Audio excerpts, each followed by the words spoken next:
Mr. President, this is unbelievable. Like, I can't believe this is happening. We were all here. This wasn't a dream. This really happened.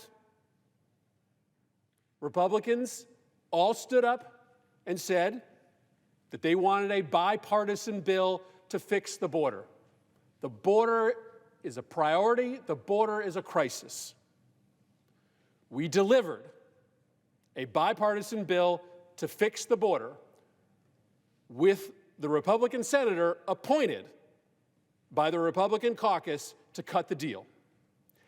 And within 24 hours before the ink was even dry, Republican senators decided they don't want a bipartisan bill to fix the border.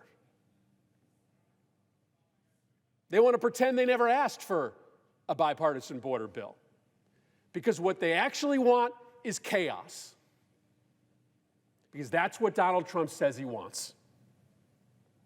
What the hell just happened? Here's what happened. The facts are just the facts.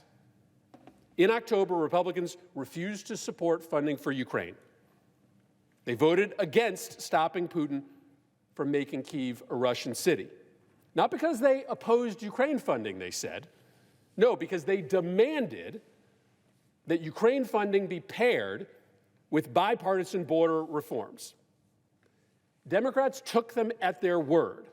America took Republicans at their word, that these two things had to be combined. Republicans appointed a lead negotiator, one of their most conservative members, a serious legislator, Senator Lankford, an unquestioned border hawk.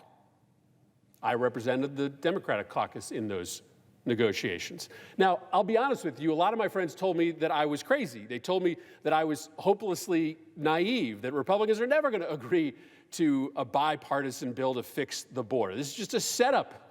You shouldn't go into the negotiating room. It's a trap. But I did. Because you know what? I am an optimist, maybe a hopeless optimist. I still believe that when people say things in this body, they mean what they say.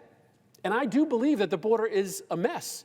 It is too chaotic. We can't handle 10,000 people crossing on some days. And I believe the asylum system is broken. And my constituents, whether they be right or left, believe the asylum system is broken. It shouldn't take 10 years to process an asylum claim, especially when the majority of those asylum claims are ultimately rejected. And so I went into the room skeptical that we could get a deal, but sincere, because my party actually wants to fix the problem at the border. And we are willing to reach out across the aisle and find a compromise in order to do it. And so we met for months, every day. We took Thanksgiving off, we took Christmas off, but that was it, because Republicans told us that they wanted a bipartisan border deal. We met every Saturday, every Sunday. We worked straight through the holidays because we saw an opportunity to cut through the politics, to get a bipartisan agreement done, to finally start fixing the border.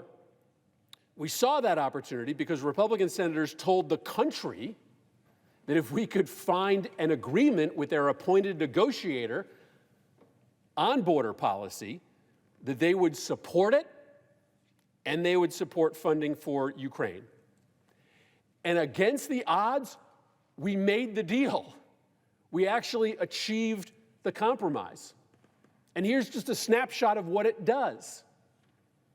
It allows the president to close portions of the border on those days when 10,000 people are crossing, to funnel people who are applying for asylum in a much more orderly manner, to make sure that you don't have those chaotic scenes that we have watched on the news.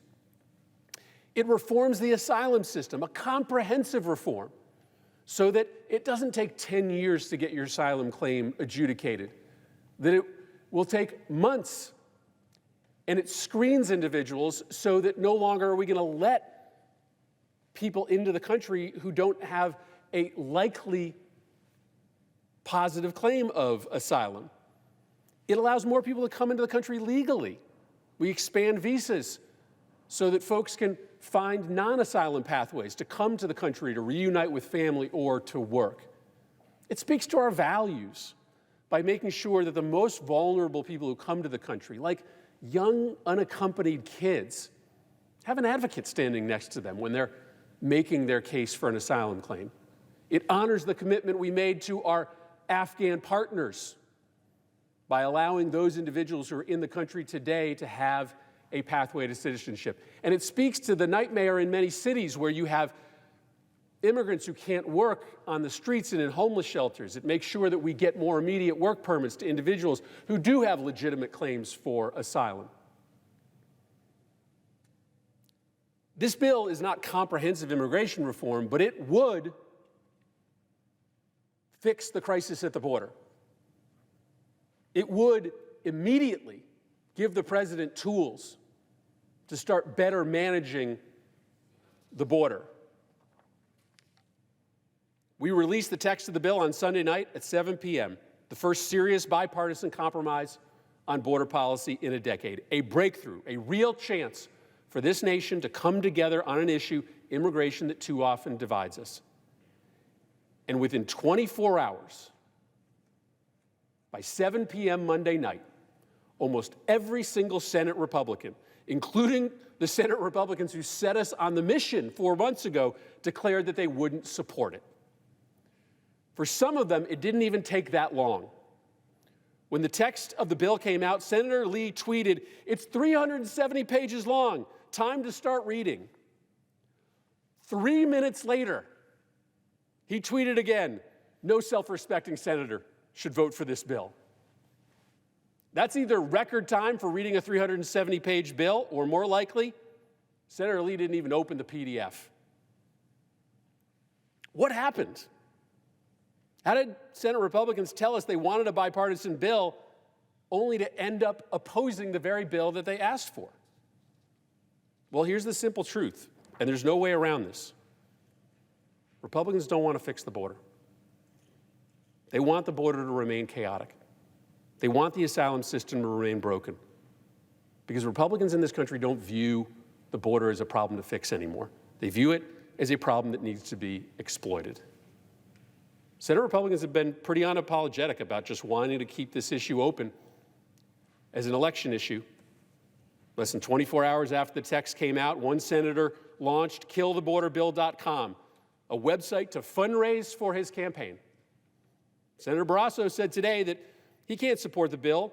Americans should just go to the upcoming election to solve the border crisis. Maybe I'm a sucker, maybe I should be mad at myself, but yes, I believe that there were enough Senate Republicans of good faith who would actually support Senator Lankford's sincere efforts to work to achieve a bipartisan fix. But I was wrong. Senator Lankford doesn't matter. What his colleagues have put him through is unforgivable. Senator McConnell doesn't matter. The migrants and regular Americans who are getting screwed by a broken immigration system and a broken border don't matter. There's only one person that matters to Republicans, and his name is Donald Trump. Donald Trump made it clear last month. He told Republicans they should oppose any bipartisan bill to fix the border, and he meant it. To Trump, it didn't matter at all what the policy, what the substance was. His only advice was kill any bipartisan bill. Why? Because President Trump wants to win an election.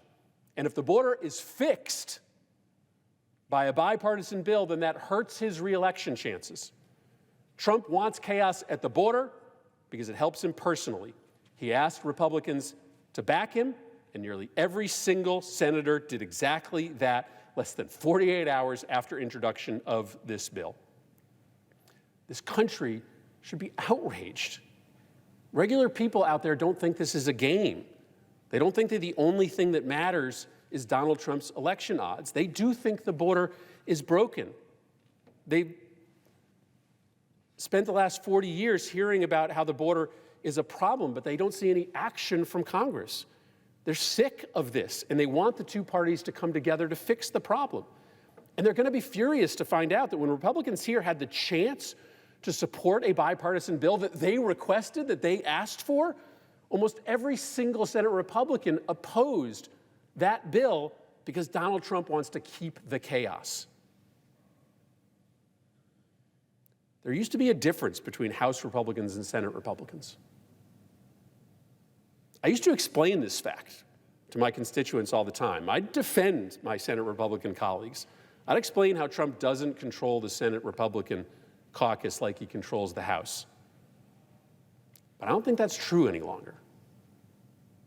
I think this conference is just as big a mess as the conference in the House. And that's terrible for the border, which will remain a wreck because Republicans have just chosen to keep it that way. That's terrible for Ukraine, which will soon be overrun by Russia because Republicans have chosen to leave it undefended.